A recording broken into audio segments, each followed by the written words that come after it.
মঞ্চ থেকে আসছে তবলার সুর, সেই সুরে মুগ্ধ হয়ে বসে আছেন শত শত দর্শক শ্রোতা। তবলার সুরের সাথে দুলছে শ্রোতাদের মন। এ সুর যেন শেষ হওয়ার নয়, এ মুগ্ধতা যেন কাটবারি নয়। মঞ্চে যিনি তবলা বাজাচ্ছেন তিনি বিশ্ব রেকর্ডধারী যন্ত্রশিল্পী। এক দুটো নয়, গিনেজ ওয়ার্ল্ড বুকে রেকর্ড রয়েছে তার চারটি। কৃতি এই যন্ত্রশিল্পীর নাম সুদর্শন দাস। সুদর্শন চট্টগ্রামের বাসিন্দা, এখন থাকেন যুক্তরাজ্যে। সেখানেই তবলা, ঢোল আর ড্রাম বাজিয়ে করেছেন 4টি বিশ্ব রেকর্ড। বিশ্বজয়ী এই যন্ত্রশিল্পীকে নিয়ে 2 দিনের কর্মশালার আয়োজন করেছিল সিলেট সম্মিলিত নাট্য পরিষদ।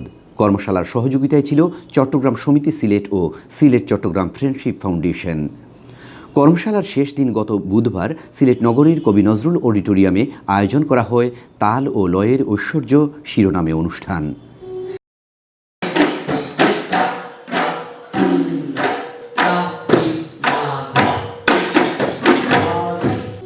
যে 4টি যন্ত্র বাজিয়ে সুদর্শন বিশ্ব রেকর্ড করেছিলেন সেগুলো বাজিয়ে দেখান তিনি। তবলা আর ড্রামের তালে ঘোর ধরিয়ে দেন তিনি শ্রোতাদের মনে, মন্ত্রমুগ্ধ করে রাখেন 4-5 ঘন্টা। তবলা আর ড্রাম বাজানোর ফাঁকে ফাঁকে নিজের ক্যারিয়ার, বিশ্ব রেকর্ড গড়া আর নেপথ্যের অনেক বঞ্চনার কথা বলেন সুদর্শন। গিনিস ওয়ার্ল্ড রেকর্ডটা আমি বলবো আপনাদের কাছে, এটা একটু খুব ধৈর্যের পরীক্ষা ছিল আমার। 557 ঘন্টা, বুঝতে পারছেন এটা কি ছিল। তৎকালীন সময়ে আমি কোনো পৃষ্ঠপোষকতা পাইনি, আমাকে কেউ এনকারেজ করেছে, কেউ এনকারেজ করেনি। কিন্তু আমাদের বাঙালিরা কিন্তু বহু মিলিনিয়ার কিন্তু লন্ডনে আছে। ডোনেশন কি দেয় জানেন? আমাদের রিনিয়ন শিল্পীরা এখানে আছে সিলেটের, নাম বলবো না, ওনারা এসে আমাকে মাত্র 1 পেনি ডোনেশন দিয়েছে। Can you believe it? আমি দেখে আছি চোখে। ও সুদর্শন তুমি বাজাচ্ছ, ভেরি গুড, ওকে। ডোনেশনটা আমি দেখে আছি, কারণ আমার চোখ তোর সামনে, হ্যাঁ ক্যামেরার সামনে। 1 পেনি মানে না দাদা, 1 পেনি 1 টাকা। তো আমি কিন্তু কিছু বলিনি, ডোনেশন আমার খুব দরকার ছিল। উপস্থিত দর্শকদের অনুরোধ জানান সঙ্গীতকে ভালোবাসার, শিল্পীদের সম্মান করার।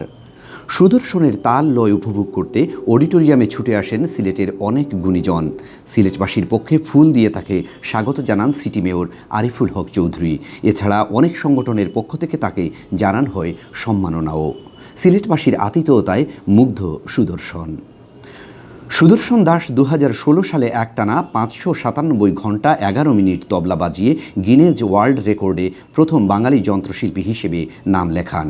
কঠিন এই অর্জনের পর থেমে থাকেননি তিনি। নতুন নতুন বিশ্ব রেকর্ড গড়ায় আরও মনোযোগী হন সুদর্শন। পরের বছর অর্থাৎ 2017 সালে 27 ঘন্টা ম্যারাথন ঢোল বাজিয়ে গড়েন 2য় বিশ্ব রেকর্ড। আর 3য়বারের মতো গিনেজ বুকে নাম লেখান 2018 সালে। ওই বছর টানা 24 ঘন্টা তিনি ড্রাম রোল বাজিয়ে রেকর্ড করেন। সাফল্যের এই ধারাবাহিকতা ছিল 2019 সালেও।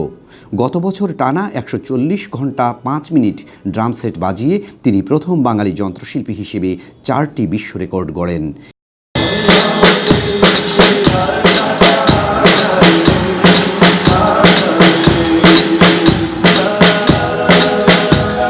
এই রেকর্ড করতে তিনি সময়ও নেন মাত্র 4 বছর।